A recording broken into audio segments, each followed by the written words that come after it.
Wellman TV. Bobby Aguilar. Shoutout po kay Maki Luffy. Salamat. Kabanata 61. Nang marinig ito, biglang nagbago ang mukha ni Thomas O'Connor. Alam na alam niyang hindi nasuhulan si Luca Rogers, sadyang malaki ang agwat sa lakas. Kahit si Thomas ay walang tiwala sa pagharap sa lakas ni Bobby Aguilar. Nako, nagpapanggap ka ba ngayon? Sa tingin mo ba qualified ka na ipaglaban ang tatay ko? Bago makapagsalita si Thomas, nagsimulang sumigaw si Nola O'Connor sa matalas na boses. Hindi pinansin ni Bobby si Nola at malamig na tumingin kay Thomas, sinabing, "Mr. O'Connor, please come forward." Huminga ng malalim si Thomas at pilit na ngumiti sa kanyang mukha, "Kahit na kailangan nating lumaban, dapat kong labanan si Mr. Gutierrez. Ano ang mga kwalifikasyon mo? Isang alagad lamang. Kung natatakot ka, aminin mo na lang. Hindi kita papatulan, walang pakialam na sabi ni Bobby. Nang marinig ito, sumigaw muli si Nola, "Hay nako, busog ka talaga sa sarili mo, no?" Pagkatapos, lumingon si Nola kay Thomas at sumigaw, "Tay, turuan mo siya ng leksyon at ipaghiganti mo ako. Baliin mo ang kanyang mga paa." Ang mga salita ni Nola ay nagtulak kay Thomas sa isang dead-end na kalye. Sa sandaling ito, gusto talaga ni Thomas na tumahimik si Nola. "Mr. O'Connor, tama si Miss Nola, turuan mo ng leksyon itong mayabang na binata," nakisabay na rin sa hiyawan ng iba. "Oo, Mr. O'Connor, isipin mo na lang ang pagtuturo ng isang junior. Mr. O'Connor, bugbugin mo siya." Ang hindi mabilang na mga tinig ay naglagay kay Thomas sa isang mahirap na posisyon. Kung aakyat siya sa stage, siguradong matatalo siya kay Bobby ngayon. Ngunit kung hindi siya aakyat sa entablado, malamang na mas malala pa ang reputasyon ng O'Connor Family Martial Arts School. "Ay! My stomach is not feeling well," walang kahihiyang sabi ni Thomas. Ngumisi si Bobby, "Mr. O'Connor, hindi mo naman siguro alam na doktor din ako. Ang sikat na soul nourishment pill sa River City ay ako ang gumawa. Maaari akong magpatotoo," nagmamadaling sabi ni Alan. Kinagat ni Thomas ang kanyang mga ngipin, ngunit bago pa siya makahanap ng isa pang dahilan, sinabi ni Bobby, "Mukhang natatakot ka talaga. And you dare call yourself the top martial artist in River City. Anak, huwag kang masyadong mayabang." Hindi napigilan ni Thomas na magpakita ng kaunting galit sa kanyang boses. Tumango siya at naglakad patungo sa stage. 11:30. "Don't think I'm really afraid of you. I just don't want to hurt you," malamig na sabi ni Thomas. Bahagyang ipinikit ni Bobby ang kanyang mga mata at malamig na sinabi, "Ang mga taong tulad mo ay nagpapasakit sa akin. Ang sabi ng iyong anak na babae ay gusto niyang baliin ang aking mga binti, at ako ay isang makatwirang tao. Babaliin ko lamang ang iyong dalawang binti at hindi mapahamak ang iyong buhay." Grabe ang pagbabago ng mukha ni Thomas. Magsasalita pa sana siya, humakbang si Bobby. Napakabilis ng takbo ni Bobby, at nakakatakot ang kamao niya, dahilan para matakot si Thomas. Subaybayan ang kasalukuyang novel sa Novel.com. Ang Bobby Aguilar na ito ay higit na makapangyarihan kaysa sa inaakala niya. Hindi maganda. Napagtanto ni Thomas ang panganib at mabilis na umatras. Gayunpaman, hindi siya binigyan ni Bobby ng anumang pagkakataon. Agad niyang inabot ang tagiliran ni Thomas at sinipa ang kanyang guya. Sa tunog ng crack, nakayuko ang guya ni Thomas. "Ah!" Ang matinding sakit na pasigaw si Thomas. Hindi tumigil doon si Bobby. Muli niyang itinaas ang paa at sinipa ang thumb sa kabilang guya. Ang isa pang bitek ay tumunog, at ang magkabilang binti ni Thomas ay yumuko paatras sa isang kakaibang arko. Nang mawala ang suporta ng kanyang mga binti, lumuhod si Thomas sa lupa. "Alright, I have broken both legs. Your legs, we're even," malamig na sabi ni Bobby. Tinakpan ni Thomas ang mga binti, halos mamilipot ang mukha sa sakit. Tumutulo ang pawis mula sa kanyang noo, at mukhang sobrang sakit. Natahimik ang eksena. Pagkatapos ng maikling katahimikan, nagkaroon ng tidal wave ng sorpresa. Paano posible na si Mr. O'Connor ay walang pagkakataon na lumaban? Yung #1 martial artist sa River City, natalo ng ganun-ganun lang. Diyos ko, itong binata na nagngangalang Bobby Aguilar ay may napakagandang kakayahan. So, parang hindi nasuhulan ni Mr. Gutierrez si Luco Rogers. No wonder na pinapaboran siya ng pamilya Taylor. Napakapangit ng mukha ni Thomas, at gusto niyang gumapang sa isang bitin sa lupa. Kung alam lang niya, hindi niya na-offend si Bobby. Dad, okay ka lang. Nagmamadaling tumakbo si Nola sa tabi ni Thomas. Mabangis siyang tumangala kay Bobby at sinabing, napakalupit mo. He brought it upon himself, malamig na sabi ni Bobby. Ang iyong anak na babae ay dapat ding kumuha ng kanilang responsibilidad. Matapos iwan ang pahayag na iyon, tumalikod si Bobby at bumaba ng stage. Tumawag ng ambulansya dali. Ginamit ni Thomas ang lahat ng kanyang lakas para iluwa ang mga salitang ito. Oo, tumawag ng ambulansya. Nagmamadaling nilabas ni Nola ang kanyang telepono.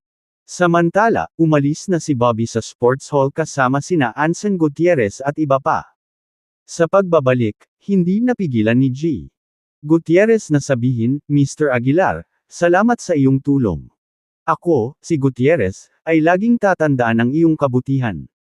Pagkatapos nito, bumaling si Anson Gutierrez sa kanyang alagad at sinabing, mula ngayon, ang Gutierrez Family Martial Arts School ay magbibigay kay Mr. Aguilar ng 10% ng ating mga kita. Nang marinig ang mga salita ni Anson, talagang nagulat si Bobby. Kinaweyan niya ang kamay at sinabing, Mr. Gutierrez, hindi na kailangan. Binigyan mo na ako ng Panex ginseng. Hindi, ang ginseng na iyon ay para lang humingi ng tulong sa iyo. Giit ni Anson. Ngayon, ang iyong mga aksyon ay magdadala ng pagtaas ng kita sa Gutierrez Family Martial Arts School. 10% ng mga kita ang nararapat sa iyo, taos-pusong sabi ni Anson. Nang makita ito, hindi na tumanggi si Bobby. Bumalik sila sa Dragon Rising Community. Mr. Aguilar, kung may oras ka ngayong gabi, gusto kitang imbitahan sa hapunan, sabi ni Anson. Akmang sasang-ayon si Bobby ay biglang nagring ang phone niya. Kinuha niya ito at nakitang tumatawag si Emily Taylor. Nagmamadaling naglakad si Bobby sa isang tabi at sinagot ang tawag. Miss Taylor, walang malay ang boses ni Bobby na puno ng ngiti. Bobby, ang dakilang banal na doktor, ano ang ginagawa mo? Mapaglarong tanong ni Emily. Tumawa si Bobby, wala, sa bahay lang. Then, would you like to accompany me to a ball tonight? I just happen to need a dance partner, sabi ni Emily. Ilang araw nang hindi nakita ni Bobby si Emily, at hindi na matiis ang pananabik niya. So without thinking, pumayag siya. Pagkababa ng telepono, bumalik si Bobby kay Anson. Mr. Gutierrez, I'm afraid I won't have time tonight, ngiti ni Bobby. Mr. Aguilar, may plano ka ba? Pansamantalang tanong ni Anson. Bago pa makasagot si Bobby, tinukso ni Edward Green sa gilid, look how happy he is. It must be Miss Taylor who asked him out. Screw you, sinipa ni Bobby ang puwete ni Edward. Bakas sa mukha ni Anson ang biglaang pagkaunawa, at sinabi niyang nakayuko, kung gayon ay hindi ko naiistorbahin ang magandang panahon ni Mr. Aguilar. Kabanata 62. Sino ang tinatawag mong murang tao? Walang pakialam si Bobby Aguilar sa dance party, gusto lang niyang makita si Emily Taylor. Gabi na noon. Isang Bentley mula sa Capital City ang huminto sa pintuan. Ibinaba ni Emily Taylor ang bintana at kumaway kay Bobby Aguilar. Nagmamadaling tumakbo si Bobby Aguilar papunta sa kotse. Subaybayan ang kasalukuyang novel sa Novel, In. Come. Get in, commanded si Emily Taylor. Sumakay si Bobby Aguilar sa kotse at umupo sa tabi ni Emily Taylor. Marahil ay ang maaliwalas na panahon, ngunit isang pamumula ang kumalat sa mga pisngi ni Emily Taylor, na lalong nagpaakit sa kanya sa ilalim ng liwanag ng buwan. Tinitigan ni Bobby Aguilar si Emily Taylor, lubos na nabigla. Nagkaroon ka na ba ng sapat? Mapaglarong hinampes ni Emily Taylor ang ulo ni Bobby Aguilar. Sa wakas ay lumabas na si Bobby Aguilar, pinunasan ang kanyang ilong ng alanganin. Mayroon akong magandang balita para sa iyo, sabi ni Emily Taylor. Ano? Mabilis na tanong ni Bobby Aguilar. Humalaklak si Emily Taylor, kamakailan, ang bahagi ng merkado ng mga produkto ng pamilya Hill sa Choiseul ay patuloy na bumababa. Sa loob lamang ng ilang araw, bumagsak ito ng halos 10%. Sa tingin ko ay hindi magtatagal bago dumating sa iyo si Benjamin Hill, nakangiting sabi ni Emily Taylor. Siguradong iyon ay isang kaaya-ayang sorpresa kay Bobby Aguilar. Orihinal niyang naisip na aabutin ng hindi bababa sa isang buwan upang makita ang mga ganoong resulta. Ito ay lumampas sa kanyang mga inaasahan ng milya. Bobby Aguilar, may itatanong ako sa iyo. Medyo seryosong tanong ni Emily Taylor. Ano ang tanong? Sagot ni Bobby Aguilar. Nilandi ni Emily Taylor ang kanyang buhok at nakangiting nagtanong, kung dumating si Stephen Hill na humihingi ng tulong, bibigyan mo ba siya ng pagkakataong makarebound? Nang marinig ang tanong na ito, natahimik sandali si Bobby Aguilar. Mula pagkabata hanggang sa pagtanda, si Bobby Aguilar ay laging nagbibigay ng mukha sa lahat. Kahit yung mga nanakit sa kanya, pinatawad ni Bobby. Gayunpaman, habang siya ay tumatanda, unti-unting napagtanto ni Bobby na ang gayong kabaitan ay hindi pinahahalagahan o pinahahalagahan ng iba, sa halip, hinahamak. Pagkaraan ng ilang sandali, umiling si Bobby Aguilar ng kanyang ulo, hindi. Bahagyang tumanggo si Emily Taylor, nakangiti. Bagamat wala siyang sinabi, halatang natuwa si Emily Taylor sa kanyang sagot. Ang sekretarya na nakaupo sa harap na hanay ay walang ingat na nagkomento. Ang alupihan, kahit patay na, ay hindi matigas. Ang pamilyang Hill ay hindi magiging ganoon kadaling hawakan. Alam ni Bobby Aguilar na minamaliit siya ng sekretarya na ito. Kaya naman, kumpiyansa siyang tumugon, marahil, masyado mong binibigyang halaga ang pamilya Hill o minamaliit ako. Ngunit, ang isang maliit na pamilya ng Hill ay hindi maaaring humadlang sa aking paraan. Hindi sila ang aking target. Nang marinig ito ng sekretarya ay tumingin kay Bobby Aguilar na may pagtataka. Palihim niyang sinulyapan si Emily Taylor, tila nabigla sa sagot ni Bobby. Hindi para sa wala, ngunit sinabi ni Emily Taylor ang parehong bagay noon. Kung mapapabagsak mo talaga ang pamilya Hill, baka iba ang tingin ko sa iyo, walang pakialam na sabi ng sekretarya. Ngunit umiling si Bobby Aguilar, tumugon, hindi ko kailangan na makita mo ako ng iba. Dahil sa totoo lang, wala akong pakialam sa opinyon mo.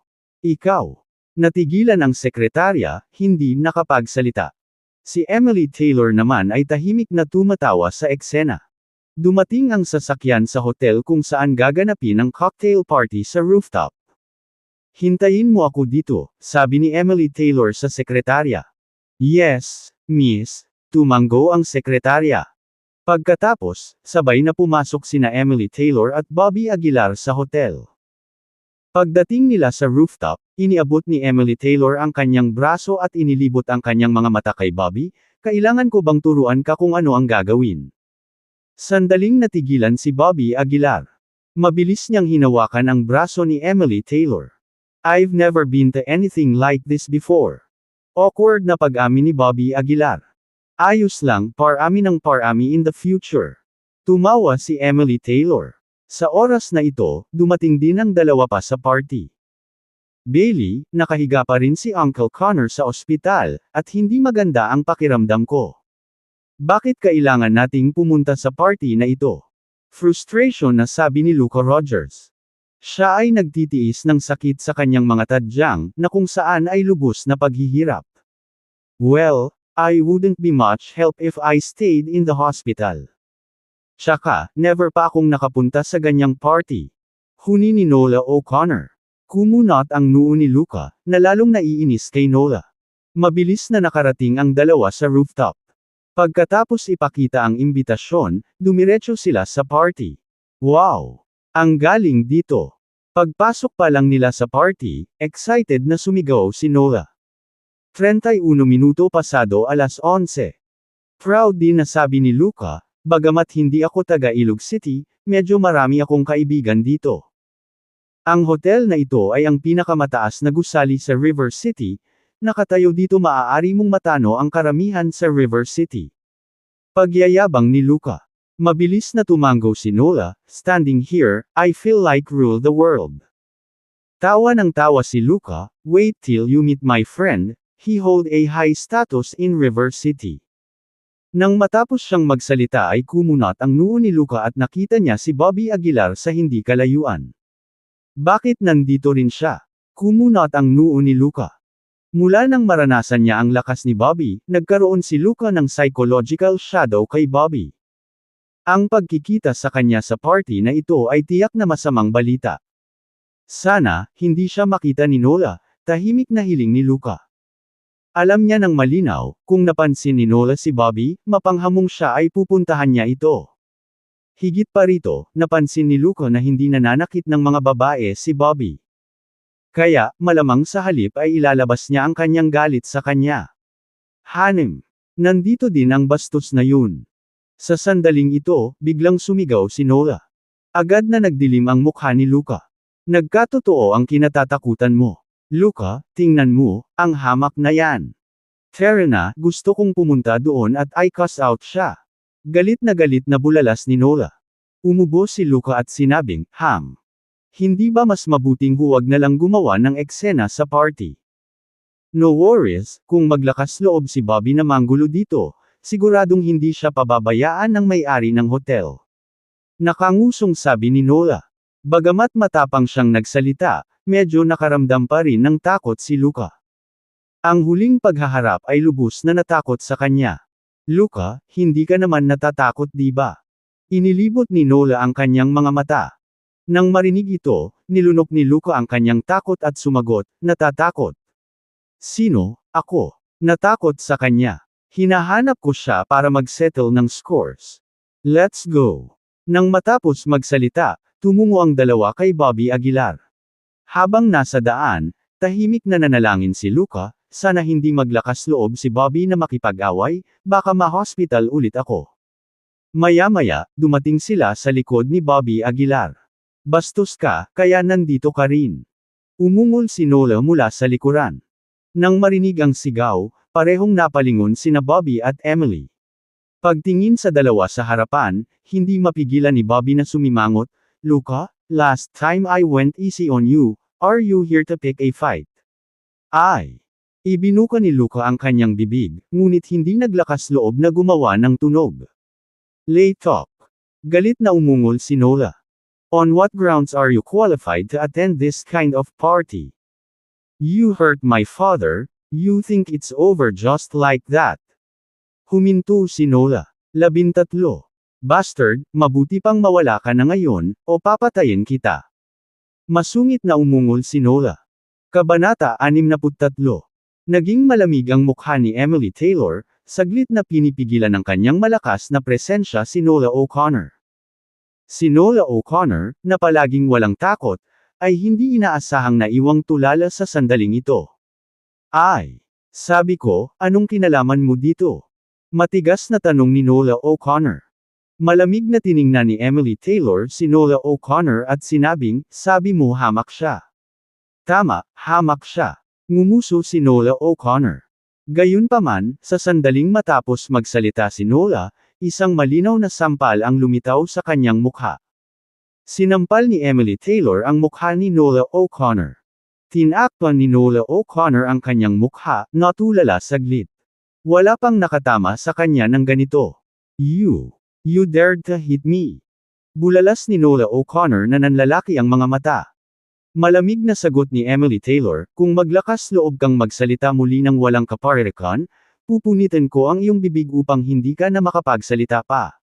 Bisitahin ang no.VLIN.com para sa pinakamagandang karanasan sa pagbabasa ng nobela. Ikaw. Lalabanan kita. Galit na galit, si Nola O'Connor ay sumugod kay Emily Taylor. Sa kasamaang palad, sa sandaling itinaas ni Nola ang kanyang kamay, muli siyang sinampal ni Emily Taylor. Dalawang sampal ang nag-iwan kay Nola O'Connor na tulala, tumulo ang luha sa kanyang mga mata. Tapos ka na, hindi na kita bibitawan. Kinagat ni Nola ang kanyang mga ngipin. Pagkatapos, tumingin si Nola kay Luca Rogers sa tabi niya at galit na sinabi, Luca, tawagan mo kaagad ang kaibigan mo at sipain sila. Umubo si Luca, pagkatapos ay matigas na naglakad. How could you hit someone? Kaibigan ko ang may-ari ng lugar na ito. Sinubukan ni Luca na panatilihin ang isang mapagmataas na saloobin. Sa sandaling ito, humakbang si Bobby Aguilar at nakangiting sinabi, Miss Taylor, ako na ang bahala sa taong ito. Hindi tumanggi si Emily Taylor, tumango siya bilang pagsang-ayon. Gayunpaman, natakot si Luca sa address at nanginginig. Miss Taylor. Walang masyadong tao na may apelyido na Taylor sa River City. Bukod dito, sa kanyang malakas na aura at nakatayo sa tabi ni Bobby Aguilar. Siya kaya si Emily Taylor mula sa Capital City. Sa isiping ito, nagbago ang mukha ni Luca. Agad siyang nag-iba ng tono at ngumiti ng malapad, nako, misunderstanding lang lahat, Bobby. Mali si Nola, tuturuan ko talaga siya ng leksyon. Saglit na natigilan si Bobby na akmang kikilos. Paanong mababago ng dating mayabang na si Luca ang mukha sa isang kisap mata? Luca, ano bang pinagsasabi mo? Galit na sabi ni Nola. Habang kinakaladkad ni Luca si Nola, humingi siya ng tawad, I'm sorry, aalis na tayo. Pagkaalis nila, galit na nagtanong si Nola, what the hell do you mean? 2 beses akong sinakta ng babaeng iyon, at humingi ka ng tawad sa kanila. Si Luca, na sinusubukang pigilan ang kanyang galit, ay nagsabi, kilala mo ba kung sino ang babaeng iyon? Kung i-provoke mo siya, tapos na ang iyong pamilyang O'Connor. Kung sino man siya, sinaktan niya ako at kailangan niyang bayaran. Mabangis na sabi ni Nola. Walang pasensya na ikanaway ni Luca ang kanyang kamay, kung gusto mong mamatay, mamatay ka sa sarili mo, huwag mo akong hilahin pababa kasama mo. Pagkasabi nun ay umalis na si Luca. Sa party, magkasamang umupo sina Emily Taylor at Bobby Aguilar. Gusto mo bang sumayaw ng magkasama? Nakangiting tanong ni Emily Taylor. Mabilis na umiling si Bobby, no, I can't dance and I don't like it. Hindi nagpumilit si Emily Taylor, at nakangiting sinabi, sige, ipapakilala kita sa isang kaibigan mamaya. Makalipas ang halos 1 minuto, isang lalaking nakasuot ng suit ang sumugod. Miss Taylor, I'm really sorry for the delay, may nangyari sa bahay. Nagpupunas ng pawis ang lalaki habang nagsasalita. Ngumiti si Emily Taylor at sinabing, Mr. Schultz, hindi na kailangang mangyaring maupo ka. Hinarap ng lalaki si Mr. Schultz na mabilis na tumango at umupo. Pagkatapos, nakangiting sabi ni Emily Taylor, hayaan mong ipakilala kita. Ito si Leonard Schultz, ang manager ng Chuzzel Bank. Pagkatapos, tumingin si Emily Taylor kay Bobby Aguilar at sinabing, ito si Bobby Aguilar. Agad na tumayo si Leonard Schultz at masiglang nakipagkamay kay Bobby. Mr. Aguilar has quite a reputation recently. Your name is well known even in Chuzzel. Magalang na sabi ni Leonard Schultz habang nakangiti. Alam ni Bobby na magalang lang si Leonard, kaya't sumagot siya, masyado kang mabait, Mr. Schultz. Mr. Schultz, kumusta ang asawa mo? Biglang tanong ni Emily sa pagkakataong ito. Napabuntong hininga si Leonard at sinabing, the situation does not look promising. I just invited a famous foreign doctor, that is why I'm delayed. Ngumiti si Emily Taylor at tumingin kay Bobby Aguilar. As it happens, doktor si Mr. Aguilar, baka matulungan ka niya. Tumingin si Leonard kay Bobby at nagkunwaring nagulat, si Mr. Aguilar ba ay isang tradisyonal na Chinese medicine practitioner? I guess so. Sa totoo lang, hindi alam ni Bobby kung ano ang dapat niyang simulan alang. Kung ganoon, guguluhin ko si Mr. Aguilar. Nakangiting sabi ni Leonard. Bobby, ipinagkatiwala sa iyo ni Mr. Schultz ang pangangalaga ng kanyang asawa. Hindi mo siya mapapabayaan. Kinindata ni Emily Taylor si Bobby Aguilar. Tumango si Bobby at hindi maiwasang mapabuntong hininga sa loob. Ang Chuzzel Bank ay makikita sa Chuzzel, at halos lahat ng mga pautang sa negosyo ay naaprubahan sa pamamagitan ng Chuzzel Bank. Paanong hindi maintindihan ni Bobby ang intensyon ni Emily Taylor? Malinaw, siya ang naghahanda ng daan para sa kanya. Kabanata 64. Ang mga intensyon ni Emily Taylor ay malinaw kay Bobby Aguilar. Sa hindi kalayuan, medyo napahiya si Leonard Schultz. Hindi niya gusto ang tulong ni Bobby Aguilar, ngunit ang mga salita ni Emily ay ganap na hamarang sa kanyang daan. Ngayon, gustuhin man niya o hindi, kailangan niyang pumayag. Mahihirapan lang ako kay Mr. Aguilar kung ganoon. Pilit na ngumiti si Leonard. Medyo walang magawa si Bobby. Bagamat napakahusay ng kanyang medikal na kakayahan, hindi gaanong kumikilala sa kanila, kaya hindi niya masisisi si Leonard. Pagkatapos ng sayaw, pinadala ni Emily si Bobby sa Dragon Rising Community. Huminto ang sasakyan sa labas ng gate, at tila walang nagmamadaling lumabas. Sa puntong ito, biglang tumingin si Emily kay Bobby at nagtanong, "Bobby, kung isang araw babalik ako sa capital city, kaya mo bang alagaan ang iyong sarili?" Nang marinig ito, natarante si Bobby at mabilis na nagtanong, "Miss Taylor, babalik ka ba sa capital city?" Umiling si Emily at sinabing, "Not for the moment, but there will always be that day." Ibinuka ni Bobby ang kanyang bibig, ngunit hindi alam kung ano ang sasabihin. Oo, si Emily ay babalik sa capital city, ang kanyang tahanan. Ang kasalukuyang kakayahan ni Bobby, gayunpaman, ay nangangahulugan na ang pagpunta sa capital city ay halos katumbas ng dead end. Si Emily ay isang makalangit na kagandahan. Kahit sa capital city, siya ay isang kilalang tao. Hindi mabilang na tao ang humahabol sa kanya. Sa mga kakayahan ngayon ni Bobby, wala siyang karapatang makasama si Emily. Kung babalik ka sa capital city, pupunta ako sa capital city sa lalong madaling panahon para makita ka at mag-propose ng kasal. Huminga ng malalim si Bobby at seryosong sumagot. Nang marinig ang tugon ni Bobby, kumurap si Emily at sinabing, "Basta sinabi mo ito, kontento na ako." Matapos ihatid si Bobby, bumalik si Emily sa estate ng pamilya Taylor. Kinabukasan, si Emily ay lalabas para dumalo sa isang kaganapan sa lungsod. Hindi pa siya gaanong nakakalabas ng ilang tao ang kanyang sasakyan. "Miss Taylor, may dalawang sasakyan na nakaharang sa unahan natin." Kumunot ang noo ng driver. Tumangala si Emily at hindi maiwasang magulat. May nang-ahas na ihinto ang kanyang sasakyan sa River City. "Miss Taylor, please wait, I'll go check it out," sabi ng sekretarya. Hindi na kailangan, umiling si Emily. Binuksan niya ang pinto ng kotse at lumabas. Pagkababa ni Emily sa sasakyan, 7 o 8 tao ang tumalon mula sa mga sasakyang nakaharang sa daan. Ang pinuno ay isang binata na nakasuot ng gintong wire-rimmed na salamin, at sa kanyang pagtataka, si Nola O'Connor iyon. Nang makita si Nola, bumakas ang lamig sa mukha ni Emily. "You bitch, kanina pa kita hinihintay." Galit na tumakbo si Nola sa mukha ni Emily. "Mr. Killen, siya ang nakabangga sa akin."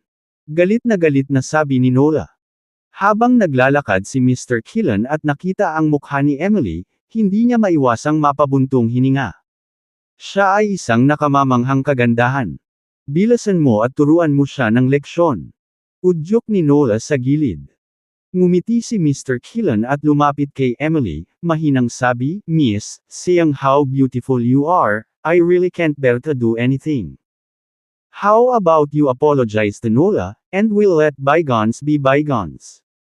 "How does that sound?" Mungkahi ni Mr. Killen. Malamig na tumingin si Emily kay Mr. Killen at sinabing, "Get lost." Natigilan si Mr. Killen, at baka sa mukha niya ang displeasure.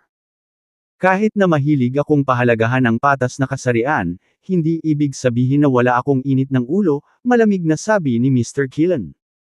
Nakatayo sa malapit si Nola, nagmumura, "Napakamayabang mo kahapon. Sinampal mo ako noon, tingnan natin ngayon na mayabang ka na naman." "Sige." Nagtaas ng kamay si Emily at slap. Isa pang sampal ang damapo sa mukha ni Nola. Natigilan si Nola at saka sumigaw, "Tapos ka na. Papatayin kita, asong babae ka." Ace Harris, standing nearly, also said with a cold face, "You're really not giving me any face. Dahil ganito, don't blame me for being impolite." Teka. Sa sandaling ito, biglang bumaba ang sekretarya mula sa sasakyan. Lumapit siya kay Ace Harris at ngumiti, "Are you Ace Harris?" Natarante si Ace Harris at nagtanong, "Kilala mo ako?" Nagpatuloy ang sekretarya, "Ang anak ni Kian Harris." Nang marinig ito, hindi napigilan ni Ace Harris na maging proud at sinabing, "Tama. Dahil alam mo kung sino ako, bilasan mo at humingi ng tawad." Tinulak ng sekretarya ang salamin niya at ngumisi, "Kahit papa mo yan, hindi ko akalain na maglalakas loob siyang magsabi ng ganyan." "You're bluffing, sino ka sa tingin mo?" Hindi napigil ang tumawa ni Ace Harris. "Kung gusto pang magtrabaho ng tatay mo, mas mabuting humingi ka ng tawad kay Emily Taylor," malamig na sabi ni Emily. "Hayaan mong humingi ng tawad ang tatay ko." Malaking tono yan. Galit na galit si Ace Harris. Walang sinuman sa River City ang nang-ahas na magsalita ng napakatapang. Nang makita ang sitwasyon, wala nang sinabi ang kalihim. Kinuha niya ang cellphone niya at nag-dial ng number. Sa pagsagot sa tawag, magalang na nagtanong si Kian Harris, "Bakit hindi pa dumadating si Miss Taylor? Matagal na tayong naghihintay." Ngumisi ang sekretarya, "Mr. Harris, baka hindi makaabot ang ating Miss Taylor ngayon. Nakaharang ang anak mo sa daan, nagbabantang sasampalin siya. Mr. Harris, I'm reminding you, you'd better handle this well." Pagkasabi nito ay ibinaba na ng sekretarya ang telepono. "Gampanan mo ng maayos ang iyong bahagi," panunuyan ni Ace Harris. "Sa tingin mo talaga bagay ka ha?" Tumawa si Ace Harris. Sa tabi niya, nagmumura si Nola, "Exactly, who the hell is Miss Taylor? You think just because you're from Capital City, we're scared of you." "Exactly, you think." "Ano?" Naputol ang sinabi ni Ace Harris nang bigla siyang natauhan. "Ikaw. Sino ang sabi mo?" Hinawakan ni Ace Harris ang braso ni Nola at nag-aalalang nagtanong. "Capital City's Miss Taylor, what's wrong with that?" Medyo nalilitong tanong ni Nola. Nang marinig ito, parang mamatay si Ace Harris. Kinagat niya ang ngipin at sinampal ang mukha ni Nola. "You bitch, sinusubukan mo ba akong patayin?" Umungol si Ace Harris.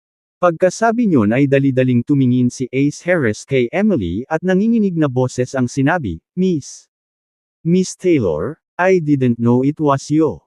I'm sorry for any offense, sana mapatawad mo ako." Malamig na sumulyap si Emily kay Nola at walang sinabi. "Umuwi na tayo." Pagkatapos, dumiretso na si Emily sa sasakyan. Nag-aalala si Ace Harris. Ang komperensya noong araw na iyon ay bunga ng pagsisikap at panahon ng River City, at hinikayat nila si Emily Taylor na dumalo. Pero ngayon, dahil sa kanya, nakansela ang conference. It's over, it's over. Parang malungkot ang mukha ni Ace Harris. Sa sandaling ito, tumunog ang telepono ni Ace Harris. Pagkakuha nito, tawag iyon ng kanyang ama. Nanginginig na sinagot ni Ace Harris ang telepono, nauuto, "Dad. Dad, what's going on? Anong nangyayari? Gusto mo bang mamatay? Ibalik mo ang puwetan mo dito ngayon." Sigaw ni Kian Harris mula sa kabilang dulo ng tawag. Kabanata 65. Pagkababa ng telepono, parang gusto na niyang mamatay si Ace Harris. "Mr. Killen, anong nangyari? Di ba ang tatay mo ang vice mayor?" Bulong ni Nola O'Connor.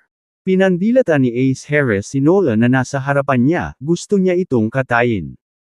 "Linisin mo ang babaeng ito para sa akin at pagkatapos ay ihagis mo siya sa pamilyang O'Connor." Sabi ni Ace na may malamig na mukha. "Yes, Mr. Killen." Ilang tao agad ang humakbang at kinaladkad si Nola papunta sa sasakyan. Sa sandaling ito, ang bahagi ng merkado ng pamilya Hill ay patuloy na bumababa, at ang Capital Reflux ay nakaranas ng mga paghihirap. "Mr. Hill, ang ating capital flow ay nahaharap sa napakalaking problema," napabuntong hininga ang sekretarya ni Stephen Hill. Tumayo si Stephen Hill sa harap ng bintana, malamig ang mukha. After a moment of silence, he said, "It's okay, I guess yung loan na kaka-apply ko lang ay mag-grant na. Pero, bumababa pa rin ang market share natin." Napabuntong hininga ang sekretarya. Hindi nagsalita si Stephen Hill. Hawak niya ang soul nourishment pill sa kanyang mga kamay at napaisip ng malalim. Hindi niya akalain na ang isang maliit na tableta ay magdudulot ng napakalaking kawalan para sa kumpanya.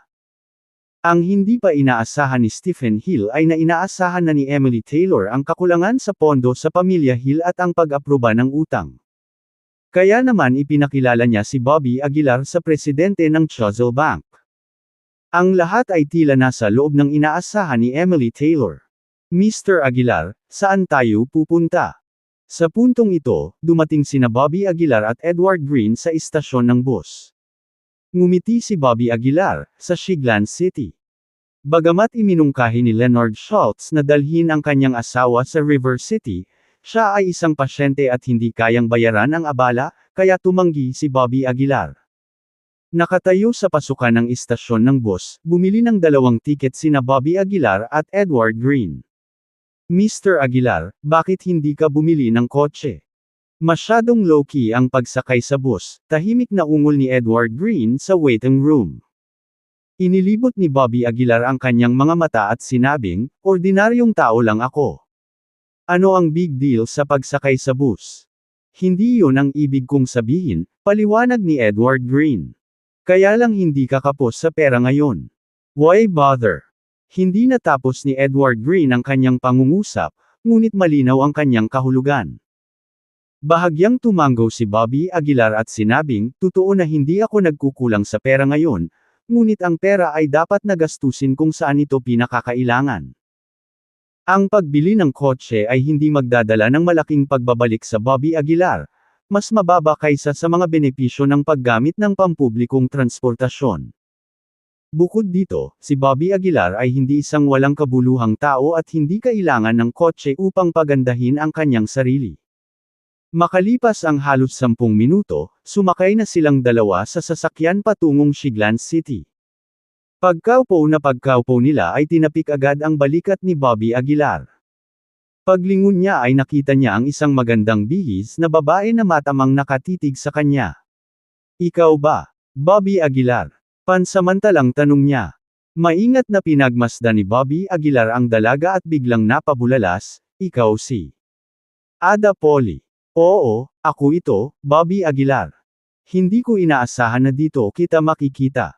Sabi ni Ada na may halong pagtataka at tuwa. Si Ada Polly ay kaklase ni Bobby Aguilar sa high school at ang tanging tao na nagkaroon siya ng magandang relasyon.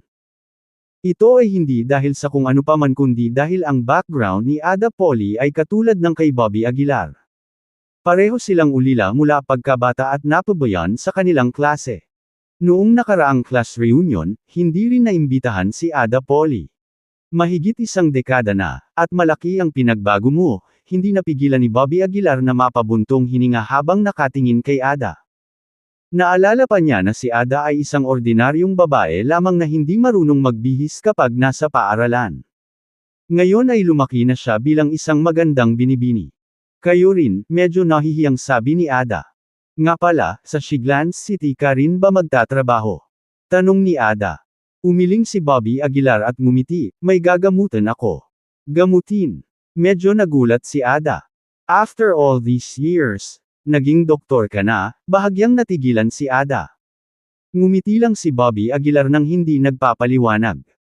Sa kanilang pag-uusap, nalaman ni Bobby na alam ni Ada na siya ay mula sa mababang simula, kaya nag-aral siyang mabuti at nakakuha ng master's degree mula sa isang prestihiyosong unibersidad. Hanggat nakahanap siya ng trabaho, magiging maganda ang kanyang kinabukasan. Nag-usap ang dalawa, pinag-uusapan ang lahat hanggang sa makarating sila sa Shiglan City at marami pa silang gustong sabihin. Bago sila maghiwalay, binigyan ni Ada ng numero ng telepono si Bobby, na nagsasabing, let's keep in touch. Kapag naayos na ako sa trabaho ko, I treat kita sa isang kainan. Tumawa si Bobby Aguilar, okay, it's a deal. Pagkatapos ay pumara si Ada ng taxi at umalis. Samantala, nanatili sina Bobby Aguilar at Edward Green sa istasyon, naghihintay sa kotse ni Leonard Schultz. Makalipas ang halos 10 minuto, huminto ang isang Audi A6 sa harap nila.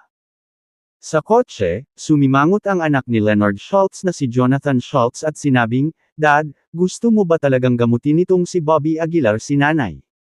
Hindi napigilan ni Leonard Schultz na mapabuntong hininga.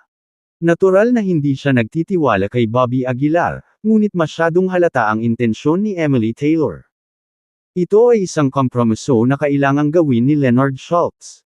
Kung matalino si Bobby Aguilar, hindi siya dapat makisali, napabuntong hininga si Leonard Schultz.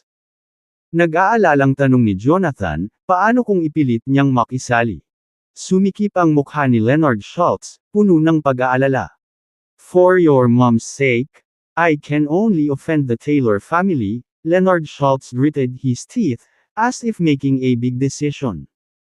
Pagkatapos, lumabas si Leonard Schultz sa kotse at naglakad papunta kay Bobby Aguilar. Mr. Aguilar, mangyaring sumakay sa kotse, magalang na sabi ni Leonard Schultz. Binati ni Bobby Aguilar si Leonard Schultz at saka isinakay si Edward Green sa kotse kasama niya. Kabanata 66. Marahil bilang paggalang kay Emily Taylor, pinakitunguhan ni Leonard Schultz si Bobby Aguilar ng magalang. On the way to the Schultz family home, Leonard Schultz said with a smile, Mr. Aguilar, medyo malala na ang sakit ng asawa ko, but luckily, meron ng available na treatment plan sa internationally, which is quite fortunate.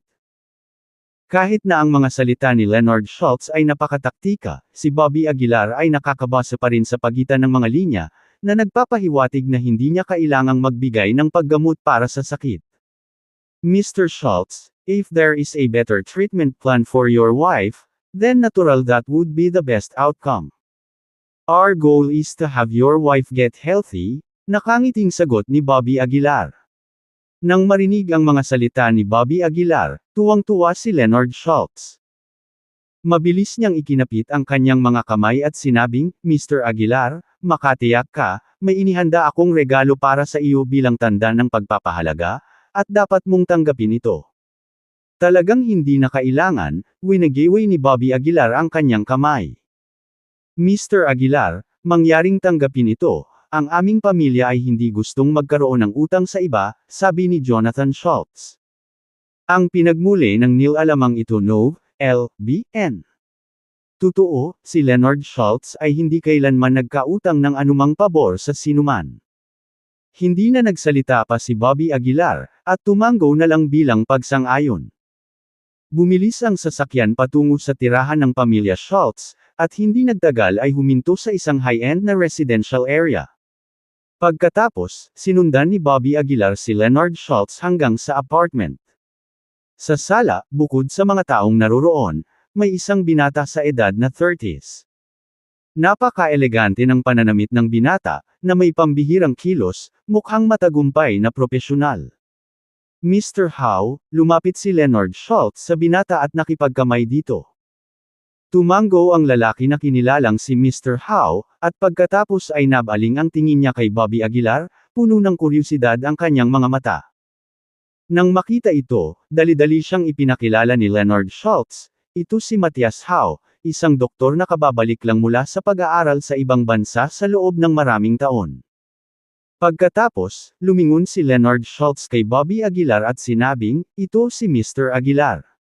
Pagkatapos noon, tumabi si Leonard Schultz at nanatiling tahimik. Hindi napigilan ni Edward Green na sumimangot, at idinagdag, ang ating Mr. Aguilar ay espesyal na nagmula sa River City upang gamutin ang sakit ni Mrs. Schultz. Nang marinig ito, agad na bakas sa mukha ni Leonard Schultz ang pagkapahiya. Ngunit lalo pang nagsalubong ang mga kilay ni Mr. Howe, na nagpapahayag ng pagkadismaya, Mr. Schultz, ano ang ibig mong sabihin dito? Wala ka bang tiwala sa akin? Hindi, mabilis na umiling si Leonard Schultz. Mr. Howe, please don't misunderstand. Mr. Aguilar is just here to accompany us, matigas na sabi ni Leonard Schultz. Matthias Howe glanced at Bobby Aguilar, then snorted, okay lang kung samahan niya lang tayo, but I must warn you, I don't like being disturbed while treating patients. Isang flash ng displeasure ang bumalatay sa mukha ni Edward Green, ngunit bago pa siya makapagsalita, napatigil siya ng nakalahad ang kamay ni Bobby Aguilar. Mr. Aguilar, please have some water first, sasamahan ko si Mr. Howe para makita ang pasyente, magalang na sabi ni Leonard Schultz. Pagkatapos nito, magkasamang pumasok sina Leonard Schultz at Matthias House sa kwarto. Ibinuhos ni Jonathan Schultz sina Bobby Aguilar at Edward Green ng isang tasa ng tsaa sa sala at pagkatapos ay tumawa, "Mr. Aguilar, ikaw ba ay isang practitioner ng tradisyonal na Chinese medicine?" I guess you can say that. Tumango si Bobby Aguilar. Sa kaalamang medikal na ipinasa ng kanyang ama, ginamit nga ang mga pilak na karayom, na may kinalaman sa tradisyonal na gamot na Tsino. Ngunit nang marinig ito, isang bakas ng paghamak ang bumungad sa mukha ni Jonathan Schultz. "Mr. Aguilar, hindi mo ba alam na ang tradisyonal na gamot ng Tsino ay madalas na mapanlinlang?" Sabi ni Jonathan Schultz na may halong panunuya. Si Bobby Aguilar ay hindi nagalit, dahil ang reputasyon ng Chinese medicine ay talagang nadungisan ng isang grupo ng mga manloloko. Ang ilang mga sakit ay maaari lamang pagalingin sa pamamagitan ng tradisyonal na gamot ng Tsino. Parehong Western at Chinese na gamot ay may kanilang mga pakinabang at kawalan, ngumiti si Bobby Aguilar. Napailing si Jonathan Schultz at hindi na nagsalita pa. Sa paglipas ng oras, sa wakas ay lumabas sina Leonard Schultz at Matthias Howe makalipas ang kalahating oras. "Mr. Schultz, hindi na kailangang mag-alala tungkol sa sakit ng iyong asawa. Ito ay simpleng hypoglycemia na humahantong sa isang estado ng disoryentasyon ng pag-iisip," mahinang sabi ni Matthias Howe. Nga pala, sa tradisyonal na gamot ng Tsino, ito ay tinatawag na hypoglycemia andositiang depletion at kakulangan ng sustansya para sa katawan at isipan, dagdag ni Matthias Howe, na lumingon kay Bobby Aguilar na may mapanuksong sulyap. Sa totoo lang, walang ideya si Bobby Aguilar tungkol sa mga terminong ito dahil hindi pa siya natuto ng tradisyonal na gamot na Tsino at hindi pamilyar sa mga propesyonal na terminolohiyang ito. Napabuntong hininga si Leonard Schultz at sinabing, "Na-check na namin ito sa ospital, at iyon din ang sinabi nila doon. Pero pagkatapos ng lahat ng gamot na ininom niya, wala pa ring improvement." Matthias Howe spoke with a touch of pride. Ang mga ospital ng Chuzhou ay kulang sa mga mapagkukunan, at ang kanilang mga kagamitan at halamang gamot ay maraming taon na sa likod ng mga dayuhang bansa, kaya syempre hindi nila ito mapapagaling. Pagkatapos sabihin iyon, si Matthias Howe ay naglabas ng isang maliit na asol na bote at iniabot ito kay Leonard Schultz, na walang pakialam na sinabi, "Ito ay isang dayuhang produkto ng pananaliksik, ang pagiging pamantayan nito ay higit pa sa anumang bagay na maihahambing. Sa lumang pyro, ibigay mo lang ito sa iyong asawa ng ilang beses at siya ay gagaling." Hearing this, Edward Green couldn't help scoffing, "It's a real toady. Ang dami mong natutunan from abroad just to learn how to phone and seek favor, yun ba?" Nang marinig ang mga salitang ito, nagbago ang mukha ng lahat sa silid.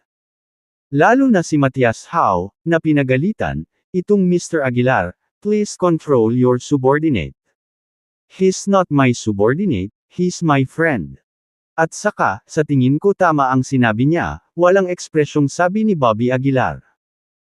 Ang mismong mga kilos ni Matthias Howe ay nagdadala ng isang matigas na ugali, puno ng paghamak sa kanyang sariling bansa, habang ang kanyang mukha ay todo ngiti pagdating sa mga gamit panlabas, na medyo kasuklam-suklam na tingnan. Ngumisi si Matthias Howe at nagtanong, "So, hindi ba ako pinapayagang magsalita ng atresado? Maaaring nasa likod tayo, ngunit makakahabol tayo. Ang pyro ang lugar na nag-aruga sa atin at nag-alaga sa atin, kaya't hindi natin ito dapat hamakin," malamig na sabi ni Bobby Aguilar. Hindi napigilan ni Matthias Howe na tumawa ng malakas, "I'm sorry, pero nakakuha na ako ng green card abroad. Strictly speaking, hindi na ako taga-pyro." Malamig na tinitigan ni Bobby Aguilar si Matthias Howe at sinabing, "I can tell what kind of person you are from your tone." Oh! Tumaas ang isang kilay ni Matthias Howe. "Anong klaseng tao ako sa tingin mo?" Tanong ni Matthias Howe na may mapaglarong tono. Nanunuya si Bobby Aguilar, isang taong nagtataksil sa kanyang bansa at nagpapasakop. "Kaya, duda ako sa iyong diagnosis ngayon." Ang mga salita ni Bobby Aguilar ay makapangyarihan, matunog, at mahirap pigilan. Kabanata 67. Sa katunayan, labis ding hindi nasisiyahan si Leonard Schultz sa saloobin ni Matthias Howe, ngunit dahil tinulungan lang siya ni Matias, talagang hindi nararapat na tumalikod sa kanya. Sa sandaling ito, nang marinig ang mga salita ni Bobby Aguilar, lihim siyang pinuri ni Leonard Schultz sa kanyang puso. Matias, how sneered, you doubt my diagnosis. On what ground? Your fraudulent traditional medicine. Malamig na sinabi ni Bobby Aguilar, huwag mong isipin na dahil lang sa ilang taon kang nasa abroad, nakita mo na ang lahat. Marami na akong nakilalang katulad mo. Kung ito man ay scam o hindi, hindi para sa iyo ang manghusga. Pagkatapos bitawan ang mga salitang ito, tumingin si Bobby Aguilar kay Leonard Schultz at sinabing, Mr. Schultz, payagan mo akong tingnan ang iyong asawa.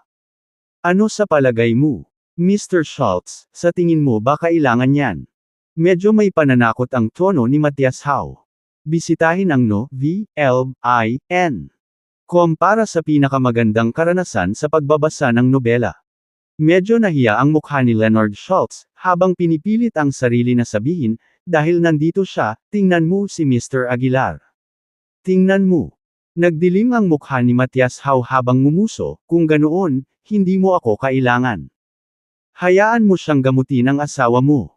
Agad na naging pangit ang ekspresyon ni Leonard Schultz. Upang magamot ang kanyang asawa, si Leonard Schultz ay gumugol na ng maraming pagsisikap. Sa pagkakataong ito, gumamit siya ng hindi mabilang na mga koneksyon para imbitahan si Matias Howe. Kung tatanggihan ni Matias Howe ang paggamot, hindi alam ni Leonard Schultz kung ano ang gagawin. Mr. Schultz, ibalik mo na lang sa kanya ang bote ng gamot. Mayroong higit sa isang doktor sa mundo, malamig na sabi ni Bobby Aguilar. Pinilit ni Leonard Schultz ang mapait na ngiti sa kanyang puso. Talagang hindi isinasaalang-alang ni Bobby Aguilar ang kanyang kalagayan. Kung ganoon lang kasimple, bakit mo pa aanyayahan si Matias Howe sa unang pagkakataon?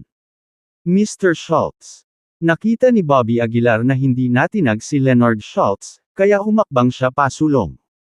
Seryosong sabi niya, I promise you na talagang gagaling ko ang sakit ng asawa mo. Ang surplus na medikal na taglay ni Bobby Aguilar ay maaaring ituring na sumasaklaw sa lahat. Ito ay hindi sapat upang ibalik ang isang tao mula sa mga patay, ngunit ito ay halos sapat. Bilang resulta, buo ang tiwala ni Bobby Aguilar. Ngunit si Leonard Schultz ay medyo nag-aalala, at si Jonathan Schultz, na nasa kanyang tabi, ay mas nabalisa. No, Dad, we can't take this risk. Nakakunot ang mga kilay ni Leonard Schultz, at puno ng pag-aalinlangan ang kanyang mukha. Sa sandaling iyon, biglang ibinaba ni Bobby Aguilar ang kanyang braso, at isang malakas na bagzo ng hangin ang bumaril diretso kay Leonard Schultz. Bitik. Pagkatapos, nakita nilang diretsyong nabasag ang bote ng gamot sa kamay ni Leonard Schultz. Tumapon pa ang gamot sa sahig. Nang makita ito, agad na nagalit si Jonathan Schultz at napabulalas, anong ginagawa mo? Mahinahong sinabi ni Bobby Aguilar, dahil hindi alam ni Mr. Schultz kung paano magdesisyon, tutulungan kitang pumili.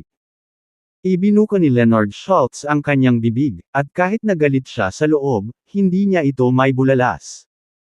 Dahil ito ay dumating sa ito, maaari ko lamang hilingin kay Mr. Aguilar na tingnan, Leonard Schultz sighed.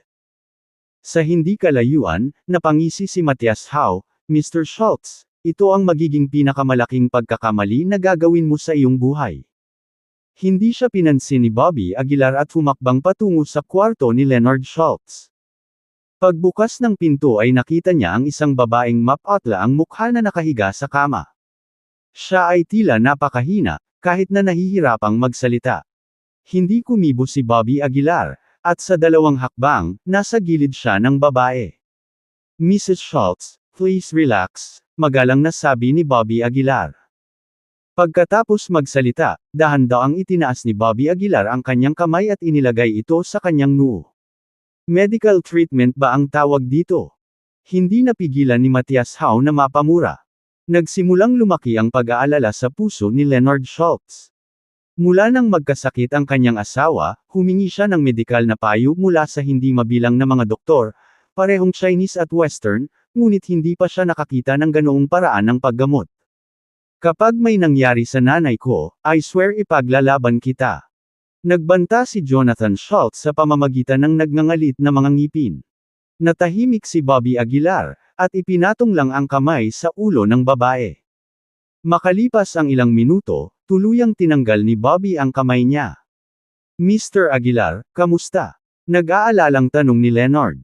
Sa halip na sagutin si Leonard, malamig na itinuon ni Bobby ang kanyang mga mata kay Matias Howe. As I thought, you're useless, dismissive na sabi ni Bobby. Dumilim ang mukha ni Matias sa galit. Anong sabi mo? Tinawag mo akong walang kwenta. Ilang taon na akong nag-aaral sa ibang bansa, at ngayon. Kahit 100 taon na ang pag-aaral, wala ka pa ring silbi, mahinang putol ni Bobby. Sinabi mo na si Mrs. Schultz ay may mababang asukal sa dugo, ngunit iyon ay lubos na kalokohan. Ilang tao ang kailangang magdusa dahil sa mga kwek-kwek na tulad mo. Sigaw ni Bobby. Ang pangit ng mukha ni Matias habang nagngangalit ang mga ngipin. How dare you criticize me? Fine, kung hindi low blood sugar, then tell her what the problem is. Ngumisi si Bobby, ito ay brain aneurysm. Bagamat hindi isang doktor si Bobby, malinaw niyang nararamdaman ang anomalya sa ulo ni Mrs. Schultz. May maliit na itim na spot sa kanyang arteria, at walang ibang maisip si Bobby na kondisyon maliban sa brain aneurysm. Pero hindi napigilan ni Matias ang humalaklak. Anak, alam mo ba ang sinasabi mo? Kung may brain aneurysm siya, hindi ba mahahanap ng ospital? Hahaha. Patuloy sa pagtawa ng malakas si Matias. Kumunot ang noo ni Leonard. Totoo yan. Napakaraming test na namin sa ospital at wala silang nakitang aneurysm. Mataimtim na nagsalita si Bobby, ang brain aneurysm ay talagang nabuo. Kung hindi, natatakot ako na si Mrs. Schultz ay namatay noon pa man. Nagbubuga ka ng kalokohan. Hindi na napigilan ni Jonathan ang kanyang galit, humakbang pasulong at sumigaw, lumabas ka. Kung maglakas loob kang isumpa muli ang aking ina, hindi kita bibitawan. You dare disrespect Mr. Aguilar. You're courting death. Humakbang si Edward Green, handang gumawa ng hakbang. Naglahad ng kamay si Bobby para pigilan si Edward. Tumingin siya kay Leonard at sinabing, Mr. Schultz, please make a decision on this matter. Mr. Schultz, kung paalisin mo siya ngayon, mabibigyan kita ng isa pang bote ng gamot. Kalmadong naglabas si Matias ng isa pang bote ng gamot sa kanyang bag. Muling nag-alinlangan si Leonard, hindi sigurado kung ano ang gagawin. Ang isa ay isang doktor na nag-aral sa ibang bansa, habang ang isa ay walang formal na medikal na edukasyon at hindi man lang maituturing na isang doktor. Dahil sa pagpili, karamihan sa mga tao ay pipiliin ang una. Pagkatapos ng mahabang pag-iisip, yumuko si Leonard kay Bobby at bumantong hininga, Mr. Aguilar, please don't blame me. Mahal na mahal ko ang asawa ko, at hindi ko kayang makipagsapalaran. Matagumpay na tumawa si Matias. Hahaha, anak, narinig mo ba yon? Umalis ka nga. Napabuntong hininga si Bobby at pilit na ngumiti. Mr. Schultz, hindi kita sinisisi, umiling si Bobby, naiintindihan ang desperasyon ni Leonard na protektahan ang asawa. Pero kailangan kitang bigyan ng babala. Napabuntong hininga si Bobby at nagpatuloy, may 3 oras na lang si Mrs. Schultz. Pagkaraan ng 3 oras, kahit isang golden immortal ay hindi siya nailigtas. Kalokohan, Mr. Schultz, huwag makinig sa kanyang mga rambol. Sigaw ni Matias. Yumuko ulit si Leonard kay Bobby. Isaisip ko ang iyong mga salita, Mr. Aguilar. Talagang bulag, hindi napigilan ni Edward na mapaungol. Pagkatapos, umalis ang 2 lalaki sa tirahan ng pamilya Schultz. Nang nasa labas na, hindi naiwasang magtanong ni Edward, Mr. Aguilar, 3 oras na lang ba talaga ang natitira kay Mrs. Schultz? Tumango si Bobby at sinabing, medyo alam ko ang tungkol sa okultismo, at ang kanyang acupoint sa gitna ng ilong ay naging itim. Siya ay may higit sa 3 oras na natitira. Kabanata 68.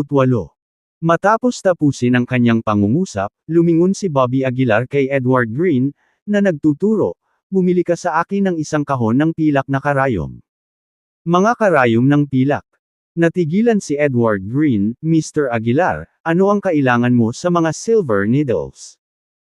Napangiti si Bobby Aguilar, natatakot ako na kailangan kong gamitin ang mga pilak na karayom para sa paggamot sa pagkakataong ito. Nang marinig ito, hindi napigilan ni Edward Green na mapabulalas. Ang pamilyang Schultz ay hindi nagtitiwala sa iyo, ngunit gusto mo pa rin silang iligtas.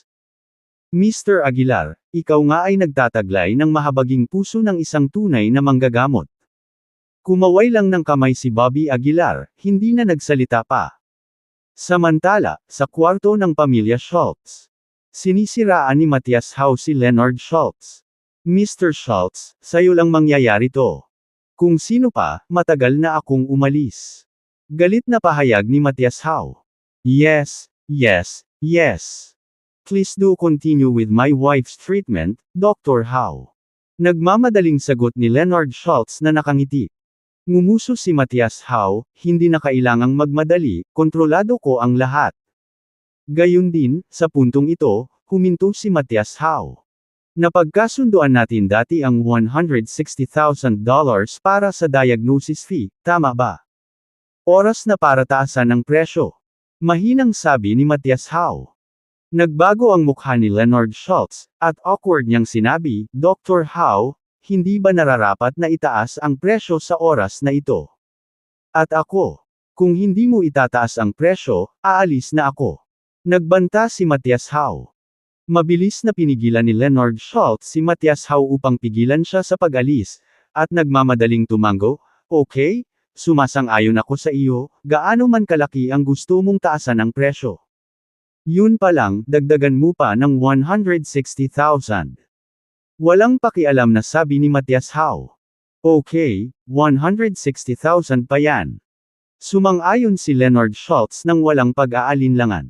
Then go transfer the money. Anong tinatitigan mo pa? Pinaalis siya ni Matthias Hau. Kumunot ang noo ni Leonard Schultz at sinabing, Dr. Hau, pwede bang simulan mo munang gamutin ang asawa ko? Hindi ko kaya.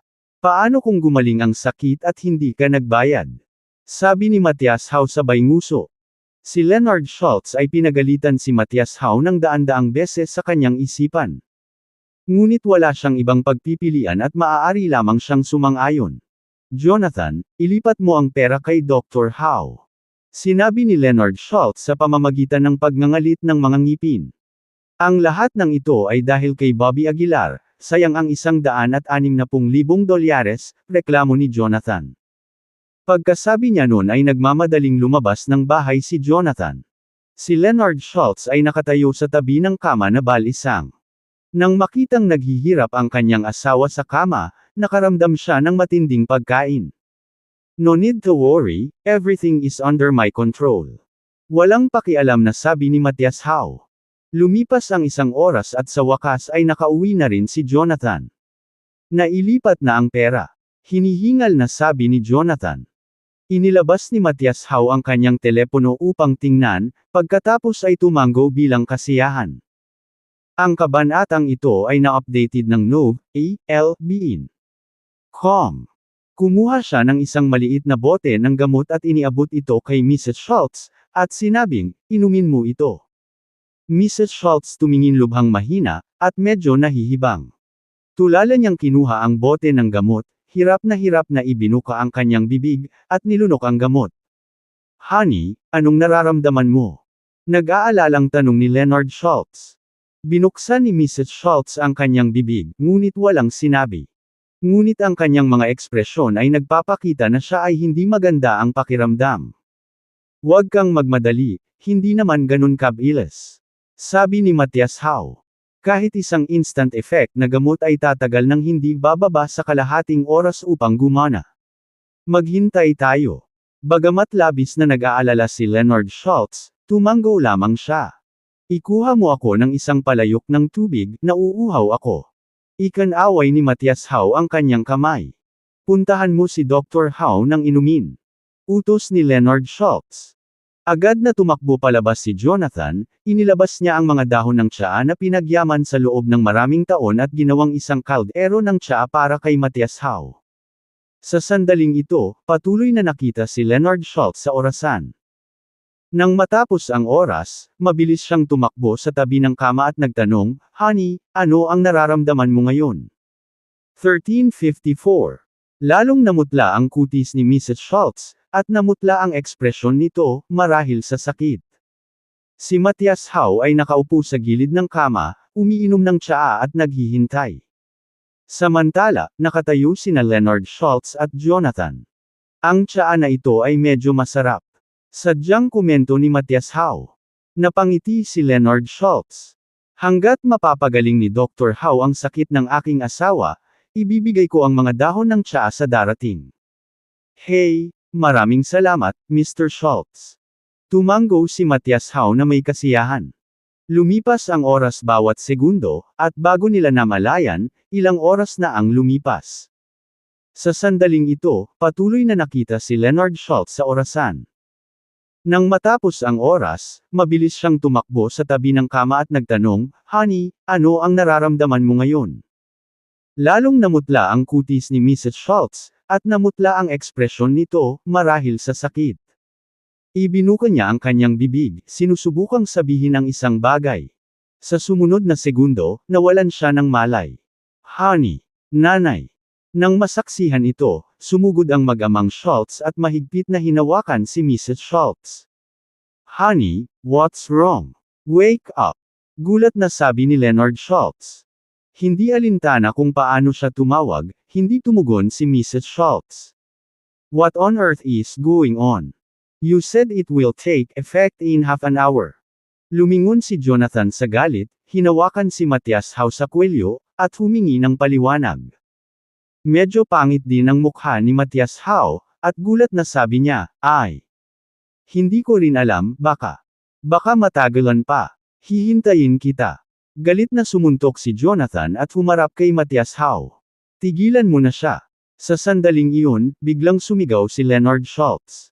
"Pumunta ka at hanapin si Mr. Aguilar dali, ibalik mo siya." Noon lang bumalik sa katinuan si Jonathan.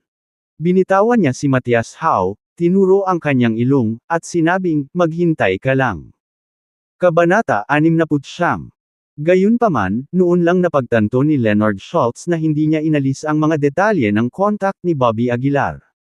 Wala siyang ideya kung nasaan si Bobby Aguilar ngayon. Tapos na ang lahat, tapos na ang lahat. Si Leonard Schultz ay labis na nagsisi sa kanyang puso, at saglit, ang lahat ng kanyang galit ay napunta kay Matthias Howe. Lumingon si Leonard Schultz, na nakatitig kay Matthias Howe na may nakakamatay na tingin, at galit na umungol, "Kasalanan mo ang lahat, halimaw ka. Sinasabi ko sa iyo, kapag may nangyari sa asawa ko, tiyak na papatayin kita." Lalong natarante si Matthias Howe, gaya ng kakayahan ni Leonard Schultz, ang pag-alis ng isang tao ay kasing dali ng pagbuga ng alikabok mula sa mga kuko. "Dad, ano ang dapat nating gawin ngayon?" Tanong ni Jonathan Schultz na medyo namumutla. Leonard Schultz gritted his teeth and said, "Let's go out and look for him, baka malapit lang si Mr. Aguilar." Bagamat maliit ang mga pagkakataon, wala silang maisip na ibang solusyon. "Mr. Aguilar, nabili ko na ang silver needles." Iniabot ni Edward Green ang isang kahon ng karayom kay Bobby Aguilar. Tumango si Bobby Aguilar at sinabing, "Let's go." "Saan?"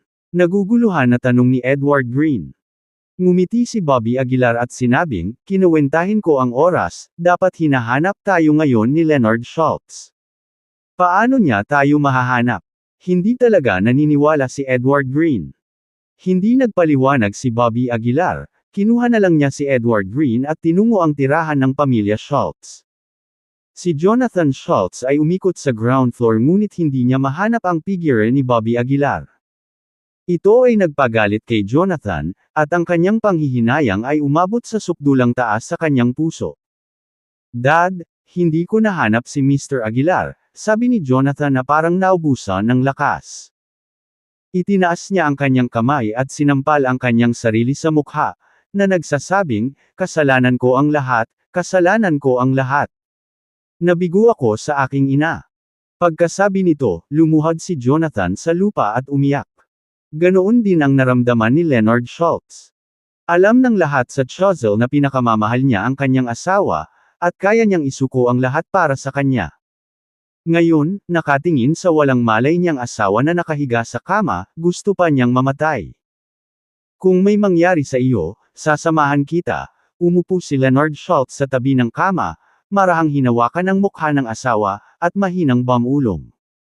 Ang buong silid ay napuno ng isang kapaligiran ng kawalan ng pag-asa. Sa sandaling ito, may nag-doorbell mula sa labas. Pagod na sinabi ni Leonard Schultz, "Jonathan, pumunta ka at buksan mo ang pinto." Tumayo si Jonathan mula sa sahig at malungkot na naglakad patungo sa pinto. Pagkabukas ng pinto, nakita ni Jonathan ang isang pamilyar na figure. "Mr. Tenney, I came back. Hindi mo naman ako ay welcome, di ba?" Ngumiti si Bobby Aguilar. Nagulat si Jonathan at agad na napaluhod sabay, thump. Niyakap niya ang mga binti ni Bobby Aguilar, nakikiusap, "Mr. Aguilar, iligtas mo ang aking ina. Kung mapapagaling mo ang kanyang karamdaman, ako, si Jonathan, ay magiging lingkod mo habang buhay." Nang makita ang maluhaluhang mukha ni Jonathan, hindi napigilan ni Edward Green na mapatulala, at mas lalo siyang humanga kay Bobby Aguilar. "Mr. Tenney, please get up. Since I'm back, I will natural save your mother." Tinulungan ni Bobby Aguilar si Jonathan na makatayo. Pinunasan ni Jonathan ang kanyang mga luha at mariing tumango, sinabing, "Salamat, Mr. Aguilar, salamat." Hindi na nagsalita si Bobby Aguilar at mabilis na pumasok sa kwarto. Si Leonard Schultz, na orihinal na nawalan ng pag-asa, ay natigilan nang makita niya si Bobby Aguilar. Magsasalita pa sana siya, kinawayan ni Bobby Aguilar ang kanyang kamay at sinabing, "Hindi na kailangang sabihin pa, ang pagliligtas ng buhay ang pinakamahalaga." Masiglang tumango si Leonard Schultz at sinabing, "Oo, oo." Hindi nag-aksaya ng oras si Bobby Aguilar. Inilabas niya ang inihandang pilak na karayom at pumunta sa tabi ni Mrs. Schultz. Sa kasalukuyang lakas ni Bobby Aguilar, makakapagligtas lamang siya ng mga buhay sa pamamagitan ng mga medikal na pamamaraan, at kailangan pang gumamit ng mga pilak na karayom. Kung naabot na niya ang rurok ng kanyang lakas, maaari niyang pagalingin ang isang sakit na tulad nito sa pamamagitan lamang ng isang pagwagayway ng kanyang kamay. 12 pilak na karayom, maingat na ipinasok ito ni Bobby Aguilar sa mga pangunahing acupoint ni Mrs. Schultz ayon sa pamamaraan ng Supreme Spiritual Needle na iniwan ng pamana ng kanyang ama. Ang pagpasok pa lang ng mga karayom ay naubos na ang kalahati ng lakas ni Bobby Aguilar, at isang butil ng pawis ang nabuo sa kanyang noo. Ito ay isang modernong panahon, ngunit ang mga tao ay naniniwala pa rin sa mga hindi napapanahong gawi. Hindi napigilan ni Matthias Howe na mapangiti sa gilid. Tumalikod si Jonathan Schultz at galit na tinapakan ang tiyan ni Matthias Howe, nagngangalit ang kanyang mga ngipin at sinabing, "Tumahimik ka, ikaw na taksil." Dahil sa sobrang pagsipa, tinakpan ni Matthias Howe ang kanyang tiyan sa sakit at tahimik na lumipat sa gilid. Hinawakan ni Bobby Aguilar ang mga pilak na karayom na may matatag na kamay. Isang stream ng chi ang dumaloy sa kanila, papunta sa katawan ni Mrs. Schultz. Hindi nagtagal ay natakpan ng patong-patong na pawis ang noo ni Mrs. Schultz. Lumitaw pa ang mahinang ambon sa kanyang katawan. Ang paraan ng karayom ay nagkaroon ng malaking pinsala kay Bobby Aguilar. Puno ng pawis ang kanyang noo at nanlabo ang kanyang paningin. Ngunit ang acupuncture ay nangyayari ng katumpakan, kaya si Bobby Aguilar ay hindi nang ahas na mataranta. Napipilitan lang niyang mag-focus habang ginagamot si Mrs. Schultz. Sa gilid, ang ama at anak ng Schultz ay nakakuyong sa kanilang mga kamao sa kaba sa pag-asa, natatakot sa anumang hindi inaasahang posibleng pamilya.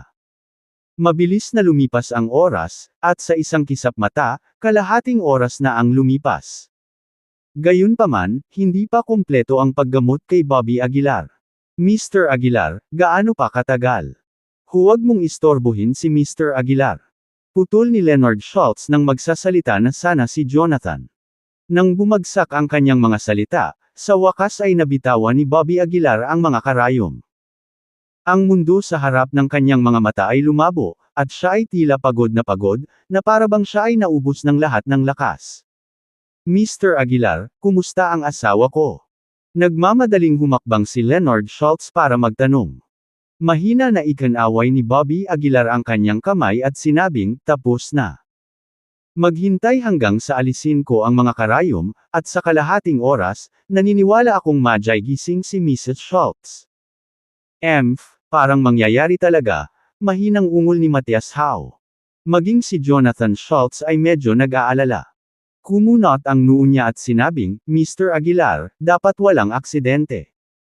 Kung wala kang tiwala sa kanya, bakit mo unang-unang humingi ng tulong sa ating Mr. Aguilar? Sabi ni Edward Green, labis na hindi nasisiyahan. Nang makita ito, hindi na nagsalita pa si Jonathan Schultz. Maingat na tinanggal ni Bobby Aguilar ang 12 pilak na karayom at ibinalik ang mga ito sa kanilang kahon. Pagkatapos, pumunta siya sa gilid at naupo ng naka-cross-legged. Palibhas ay gumugol ng napakaraming lakas sa panahon ng paggamot, kinailangan ni Bobby Aguilar na mabawi ang kanyang lakas sa lalong madaling panahon. Ipinikit niya ang kanyang mga mata at nagsimulang huminga at lumabas, dahan-daang ibinalik ang chi sa loob ng kanyang katawan. Ang mag-ama ng pamilyang Schultz ay nakaupo sa tabi ng kama, paminsan-minsan ay sumulyap sa orasan sa dingding. Ang aking mga medikal na kasanayan ay maaaring hindi mahusay, ngunit ang kanyang panlilinlang ay mas masahol pa kaysa sa akin, sabi muli ni Matias Howe. Sa pagkakataong ito, diretsyong sinampal siya ni Edward Green sa mukha, dahilan para damaloy ang dugo mula sa mga sulok ng kanyang bibig. Magsalita ka pa ng kalokohan, at papatayin kita, malamig na sabi ni Edward Green. Hindi nagtagal, 29 na minuto ang lumipas. Gayunpaman, si Mrs. Schultz, na nakahiga sa kama, ay hindi nagpakita ng mga palatandaan ng paggising. Mr. Aguilar, anong nangyayari? Hindi maiwasang magtanong ni Leonard Schultz. Iminulat ni Bobby Aguilar ang kanyang mga mata, sumulyap sa orasan sa dingding, at walang pakialam na sumagot, wala pa bang minutong natitira hanggang kalahating oras? Ano ang pinagkaiba? Nag-aalalang bulalas ni Leonard Schultz. Hindi umimik si Bobby Aguilar, tahimik lang na nagbibilang ng mga segundo. Ipadala mo na ang nanay mo sa ospital. Kinagat ni Leonard Schultz ang kanyang mga ngipin at nag-utos gamit ang kanyang kamay. Sige. Mabilis na tumanggo si Jonathan Schultz. Lumapit siya sa kama, at nang buhati na sana niya si Mrs. Schultz, bigla itong nagmulat ng mata habang nakahiga sa kama. Kabanata 70. Si Mrs. Schultz ay medyo nalilito sa kanyang paligid, na parang hindi niya lubos na naiintindihan ang sitwasyon. Ma, gising ka na pala. Nang makitang gising na si Mrs. Schultz, lumuluha ang mukha ni Jonathan sa pananibik, at umiyak siya ng hindi mapigilan. Mabilis na sumugod si Leonard at niyakap ang asawa. Honey, gising ka na, ang galing, ang galing. Ang nasa katanghaliang gulang na lalaking ito ay umiiyak na parang bata sa kanyang kabataan sa sandaling ito. Sinapo ni Mrs. Schultz ang kanyang noo. She tried to move her limbs and exclaimed in surprise, "Ay! Parang wala na akong sakit." Talaga. Pinunasan ni Leonard ang kanyang luha at mabilis na sinabi, "Honey, hayaan mo akong tulungan kang bumangon sa kama." Hindi na kailangan. Pinigilan siya ni Mrs. Schultz gamit ang kanyang kamay. Bumangon siya ng mag-isa. Dahil siguro sa matagal na hindi paglalakad, medyo mabigat ang mga hakbang ni Mrs. Schultz. Mahigpit na sinundan siya ng ama at anak ng pamilya Schultz, sa takot na baka may mangyari sa kanya. Pagkaraan ng ilang minuto, bumulalas si Mrs. Schultz, "Ginagaling na talaga ako." Ang kabanatang ito ay na-updated ng Nov.com. Mahigpit na niyakap ng pamilya ng tatlo ang isa't isa. Looking at this reunion scene, medyo naantig din si Bobby Aguilar. Sa sandaling ito, naalala ni Leonard si Bobby. Nagmamadali siyang naglakad papunta kay Bobby at lumuhad na may kasamang kalabog. Ang napakalaking kabaitan ni Mr. Aguilar, ako, si Leonard Schultz, ay hinding-hindi makakalimutan sa buong buhay ko. Sabi ni Leonard na excited na mukha. Bulag ako noon para hindi makilala ang Mount. Tay, patawarin mo sana ako. Lumuhad din si Jonathan. Mabilis na tinulungan silang dalawa ni Bobby na tumayo at tumawa. Mr. Schultz, hindi na kailangang maging magalang. Mr. Aguilar, salamat sa pagligtas mo sa buhay ko. Lumapit din si Mrs. Schultz at bahagyang yumuko. Nagmamadaling ibinalik ni Bobby ang paggalang na may ngiti sa labi. Mr. Aguilar, huwag kang aalis mamayang gabi, ako na mismo ang magluluto, inom tayo. Medyo nasasabik na sabi ni Leonard. Ayaw namang masira ni Bobby ang mood kaya tumango siya at pumayag. Sa hindi kalayuan, ang mukha ni Matias Howe ay sobrang pangit. Hindi talaga siya makapaniwala na si Bobby ang talagang nagpagaling kay Mrs. Schultz. Saan nanggaling ang batang ito? Pagtataka ni Matias sa kanyang puso. Sa puntong ito, lumapit si Jonathan sa kanya at malamig na sinabi, ibalik mo ang pera ko at mawala ka. Awkward na ngumiti si Matias, Mr. Tenny, kahit hindi ko nalunasan ang sakit, 2 bote pa rin ng gamot ko ang ginamit mo, kaya itong pera. Itikom mo yang bibig mo. Angal ni Jonathan. Nagmabait na ako na hindi ka sinusundan. Malamig na sabi ni Jonathan. Nang walang ibang pagpipilian, maibabalik lamang ni Matias ang 2 milyon. Gabi na. Sina Leonard at Jonathan ang nagluto ng mesa na puno ng mga ulam. Kinuha pa ni Leonard ang kanyang koleksyon ng masarap na alak mula sa maraming taon at uminom kasama si Bobby.